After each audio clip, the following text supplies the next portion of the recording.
Hi everyone, I'm here with Kerr from Head Health Matters.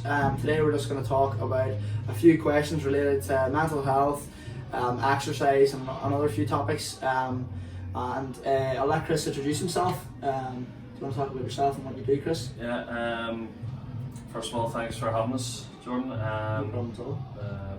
My name's Kerr, I play for St Galls, played for Antrim for the best part of 10 years as well, as a goalkeeper, and spend a lot of time now dedicating it to trying to break a stigma surrounding mental health, in particular targeting men. So. Yeah. And some of the stuff you put up on Instagram and stuff is really, really good, you know, and I think it's probably taken away from that, as you say, stigma that, you know, men can't talk and men can't speak about their mental health. I'd like to also thank Noggin for Sport, or Noggin Sport for sponsoring us with these jumpers. So mind your noggin, you know, it's about looking after your mental health basically. It's pretty straightforward. So we'll get into a few questions then, Chris. What made you decide to become an advocate for mental health, first of all? I suppose there was no real concrete plan. I fought with myself for a few years whether to put it out there or not. You know, it all stemmed from my dad passing away of cancer in 2013, and my own sort of battle with my own mental health problems that, you know, came from that in terms of, you know, depression and anxiety in particular. And you know, where I'm from in West Belfast, you know, the suicide rates, and in particular in young men, you know, are sky high, and you know, it's an epidemic at the minute. So I felt that if I could put my story out there and someone could relate to it, and go and get help, and you know, and people could look from the outside in and go, you know, if he can get help, then why can't I? And that was the whole sort of reasoning behind it. There was no real, you know, concrete plan. It was just sort of, didn't plan it out. It just sort of phased in. Yeah. And so the personal experience there was, it all started really with your dad passing, is that right? Or? Yeah. So my dad was diagnosed with cancer in 2012, and then he was given 9 months basically from diagnosis to obviously passing away, and then I threw myself straight back into playing, training. And do you think that was going to try and get your head off it? I thought that was the right way of just trying to get myself back into a routine, bit of normality. Played a match 2 days later for Antrim against Fermanagh in the National League. I shouldn't have. But it was just adrenaline and momentum, and I wanted to just keep going as normal as I could, and it all sort of just came to a head as I was putting on more and more of a front, and that's when I decided to get help. Yeah. Well, first of all, asked for help for myself. You know, and it was a period of a few years of finally sort of getting on top of it all, and then that's where it just sort of I went. You know, if I was in a good place, then I could put it out there to try and help others as well. You know, I got to the stage where, you know, you're having suicidal thoughts basically, and I wanted to obviously not have that, and wanted to do something about it, and got in touch with the GPA through their counselling services, and tried counselling for 18 months, and then went on to do CBT, which is cognitive behavioural therapy. And that was the big turning point for us, and from then it just, you know, I've got better, and you know, I've been great since, like, and got myself into a position where I was like, you know, I was fed up reading about suicides and, you know, across the province, but in particular where I was from, in West Belfast and North Belfast in particular have you know, really high rates. So I wanted to put it out there to try and help as many as I could, like, so that was the rationale. That was the rationale behind it. And do you think is it really prevalent nowadays? You know, do you think it's getting worse or better, or do you think, you know, think things are getting any better now that there's more and more talk now? Every year it's getting more recognition that, you know, that there is mental health issues. Like, yeah, it's a hard one because, you know, when I was growing up, you wouldn't have really heard about it. You know, once in a blue moon you would have heard of somebody committing suicide or you know, killing themselves, and nowadays it just seems to be more and more. can see a lot more through social media.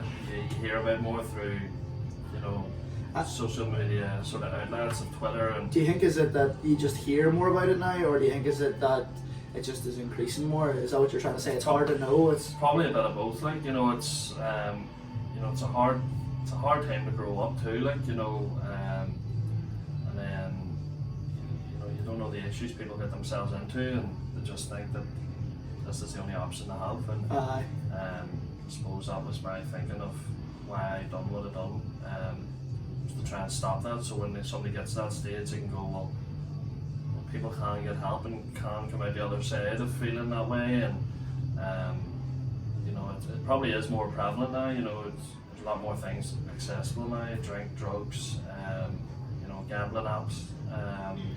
I'd maybe push people to these sort of, you know, people end up into depression or runs out of their way. You know, students, for example, getting, you know, a big student loan and going out drinking or going into bookies, and then it's blowing and they've no money for 3-4 months, and panic sets in, and you don't know what sort of predicaments people get themselves into. So it's a difficult one to sort of, is it more prevalent now because of what's available, because everything's easy to access now. It's what's maybe causing, you know, some of the issues and stuff.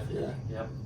And would you say that it's maybe more prevalent in men, or do you think it's 50-50, or? It's, for a long time there, it would have been all you would have heard was men. Probably in the last 2 years, from I've sort of been more involved with different mental health charities and different events and stuff. You would hear more and more women now, which is surprising.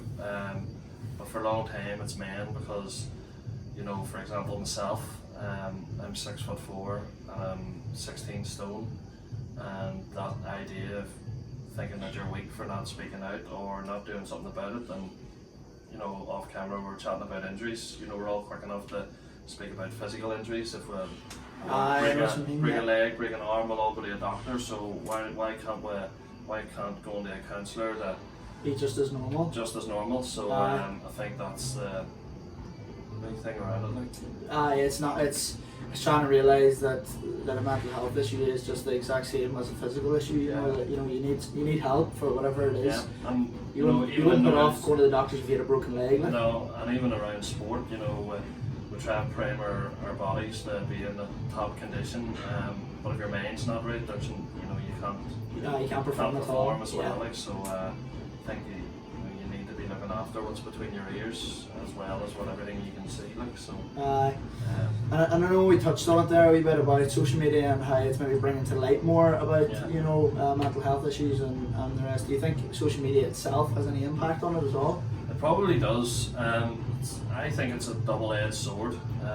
Personally, I think that you know, obviously people are looking at Instagram and celebrities and comparing themselves to people and what he has or she has, and, you know, the likes of Instagram and Facebook, you only ever see highlight reels. You only ever see people everyone's always going to smile for a photo. People share, you know, presents to get, holidays they're on, cars to buy, all the good things. You never see the downs. You never see the behind the phone of what's really going on. Someone could be pretending. So that does have you know, somebody in a less fortunate position maybe looking on and going, well, God, look what he has and or she has, and how does she have that and I am doing the same thing and I don't have it? And it spirals out of control, and that's where people start getting themselves into the likes of debt. Start, you know, because they're trying to live like the Joneses kind of thing. That whole thing. You know, self-hating themselves. But then on the flip side, I think for social media too is that some people, if they're in a bad state or a bad way, it's very easy to access articles. It's very easy to access, you know, help. Well, like even somebody like yourself, it's easy to contact you. That's how I found out. I found out when I was at my worst and I was scrolling through Twitter. I came across the GPA, Gaelic Players Association's 24-hour confidential helpline number. So it was there, and I also came across fellow different GA players, you know, in particular, because it's something you play, you can relate to them. There are stories, in particular, a goalkeeper that played for Cavan, same position as myself, Alan O'Mara. Completely different stories, but a lot of the same feelings that he was writing about, and it sort of was like, God, I need to do something about this. So I think there I wouldn't have came across this if it wasn't for social media. I get what you're saying. It's nearly like, it's hard to say it's blaming social media when the fact is you actually got help kind of nearly through social media. Yeah, it's sort of, well, I brought it to the service call, there's that number, I'm just going to go for it. And then, but it does, there's a flip side to it, it's like anything, like there's pros and cons, but you can understand the bad points of it too, like, you know. It's trying to weigh up the pros and the cons, you know, you see the highlight reel, but then you also have the benefits of easy access to talk to somebody if you need to talk to them. Yeah, and it's very easy to get in touch with charities on Twitter and Instagram, contact numbers, email addresses, you know, a lot of, you know, there's even, as soon as you go on the website now, there's chats where you can chat to someone straight away. Yeah. You know, people might be at that stage where they have the courage to go to actually talk to somebody in person. To go to a doctor, to go to a friend, family member, whatever it may be. So in that sense, I think it's really that way. Yeah. Definitely, and how do you think you spot it sort of within your own family and friends? You know, a lot of people, you know, we're talking a lot about it here, you know, but we're not actually saying, you know, how would you notice it? Like, how would you say it with somebody, especially somebody, you know, you feel really close to, because you hear about that all the time. Sometimes it's hard to even be aware of. Well, that was from when I done it. A lot of my I told a few friends and family and that, you know, how I was feeling, but you know, 90% of people would come back to me and said you would be the last person you'd think of. In changing rooms and in around teams, I'd have been the loudest, messing about, having a crack, laughing, joking. Do you think that was maybe a bit of a front? It was completely and utterly putting on a mask. You know, I was good at deflecting and letting on things were okay, and maybe cracking a joke, and you know, people wouldn't have known. So it's a difficult one, because you get a list of, you know, a lot of the time people are withdrawn, you know, they start losing interest in things, hobbies, don't go to work, you know, personal hygiene, small things, well, it's not a small thing, but like, it's something you might subtly, you might not notice, yeah, you know what I mean? But then at the same time, you go to someone withdrawn, sometimes the quietest people in the room are the most, you know, they're happiest, they're okay with themselves. Sometimes it's the joker and the loud one that you need to look out for as well. Like, so it's a hard one for family members, especially when you think you really know someone. You don't know what they're really thinking when their bedroom door closes. You know, so it's a tough one, and the amount of times that people actually say, you know, how are you? You don't really. You just say, "Aye, grand." You don't actually think about it. You don't really think about what you're saying, but the person saying it doesn't overly care. Yeah. So it's a good conversation. It's nearly like instead of saying hello, like you just say, "Well, what's the how's things?" Yeah. How's things? You're probably like dead on. You know, it's very easy, just them conversations, and people will be like, "Ah, sure." No one's gonna turn around and be like, "Oh, just lost my job." Like, you're not gonna say that straight off the bat. So even though you're asking how they are, you're not really thinking about it. It's difficult, like, so it's a hard one for people to look out for, but they are the normal signs: coming withdrawn, you know, not leaving the house, not socialising, not going out with friends, or just small tips. And usually families will pick up, they know you best, you know, parents, sisters, brothers and that, like, so tough one to put the finger on, like. It is, as you say, like, you know, you could have the quietest person in the room getting withdrawn, or you could have the joker, or like as you said yourself, like. Yeah, definitely. I was a prime example of it. And would you say, you know, how what's the best way to like approach somebody? You know, because you don't want to, you know, someone, you know, you can have off days. It doesn't mean you're depressed. I know.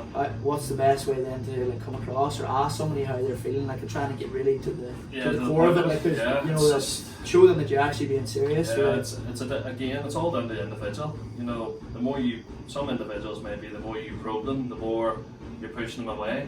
The opposite, if you don't ask, somebody might think you don't care. So it's finding that balance of like just. Like you have to go by knowing the person. I always just think it's, you know, as long as that person knows you're there, knows that you care, you know, you don't have to bombard them or smother them, but just as long as they know that you're there, that you care about them, you know.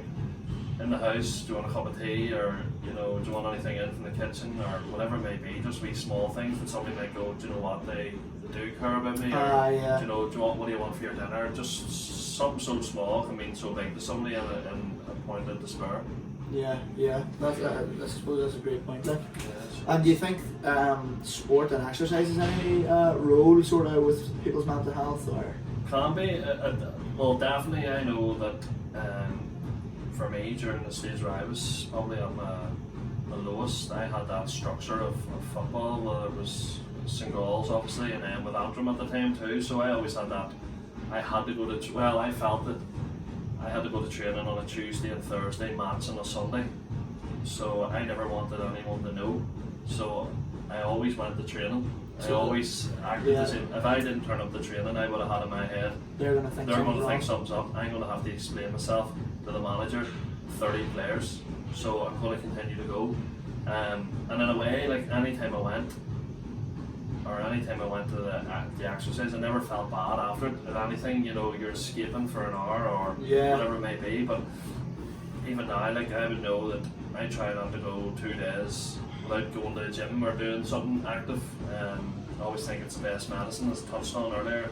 I tried counselling, tried medication, I've done the CBT, and also exercise as well. I think at no stage do you ever do a workout, or you never leave the gym thinking, oh, that was a wasted workout. Like, you might feel tired or busted or whatever. But you don't regret it. You don't regret going to the gym. No. The hardest bit is going. The hardest bit's getting out the door. Setting your alarm if you get up in the morning. That's what I would do in the mornings now. Sometimes the hardest thing is getting out of bed, but you never feel bad after after a session. All the endorphins and all the feel good factor of training, and the benefits of exercise are massive. So you think exercise is a good way to improve people's mental health? Definitely, and even you touched on sport as well. Sport gives you a structure too in your life, a bit of stability, where I have to train on a Tuesday, Thursday, match on the weekend, regardless of the sport. If it's Gaelic, soccer, boxing, whatever it may be. There's structure there. You're going to a coach who coaches also care about you as well, not even just family members or friends. So the likes of sport and exercise, and even now, it doesn't have to be championship training with Gaelic, or go into a gym and do a mad session of lifting weights, and it can be just putting your earphones in and going for a walk. Being in a Fitbit challenge, trying to we were kind of even talking about it earlier, like it is pretty much free, like you don't have to, although a gym membership might cost you, even like local club gyms and stuff, the memberships are pretty cheap to use the gym, and even if you couldn't afford a gym membership, like a walk's free, like you can go outside and go for a walk, and it could clear the head, it could make a big difference. No, definitely, I would still try and do that now, as much as I can. Yeah, and then the last one then, if you're, we're on the other end of the stick, if someone contacts you saying, I'm feeling down, I'm feeling, whatever, what would you advise people to do, or would you refer them on, or would you, because that person's say someone comes to you and they're like, oh, don't tell anyone, but I haven't felt myself, or I haven't felt, what's your advice to that person? It depends what they say. Like first and foremost, like as I say, I'm not an expert. I've just experienced, those feelings. I know what it's like to feel at the low, but I also know what it's like to come out the other end. So I would always just try and direct people in the right direction. Go to the professionals, go to the paid professionals, people that are good at what to do.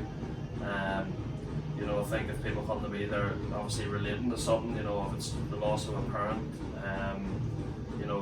any loss in general, whether it's losing somebody, or relationship breakdowns, financial problems, whatever it may be. It's always confidential. As far as I'm concerned, the conversations don't take place, and I would always just try and point them in the right direction, either to GPs or particular counsellor or mental health charity that I would know that would do particular work. To try and get the ball rolling for them, really. Yeah. So you think either do what you can for them and then refer them on to the professionals, as you say? Yeah, definitely. Like I'm not an expert in it. As I say, it's just through speaking about experiences, it may help someone to a degree, but it's not going to solve their problem. So I would always refer them on to GPs or counsellors or a mental health charity that or this is what they do day in, day out. They know what to do. They're waiting for that call or email to help. And there's lots of them out there. And I would always just say, make sure to use them. As you say, they want to help you. That's their job. Yeah, no, Some of them are unreal, like, you know, across, you know, not just in Belfast, but you know, the likes of Cookstown or wherever it may be. There's charities there, counsellors there that want to help. Like, you know, they'll not turn you away. They'll do what they can to try and help you get on the road to recovery in whatever way possible. Like, yeah. Yeah, Chris, thanks for coming in. Yes, no problem at all. It was a pleasure. Hopefully, everyone can take something away from that. You know, whether they're on one side or the other, if they know someone or they are the person. You know what I mean? Yeah. Hopefully, someone can benefit from it. And I'll link below in the description as well about a few charities and a few contact numbers and stuff like that there. And again, thanks to Noggin Sport for the jumpers. You know, because a percentage of their clothing goes to support mental health charities around Ireland. So thanks very much, Chris, Yes, no problem. and I'll see you all later.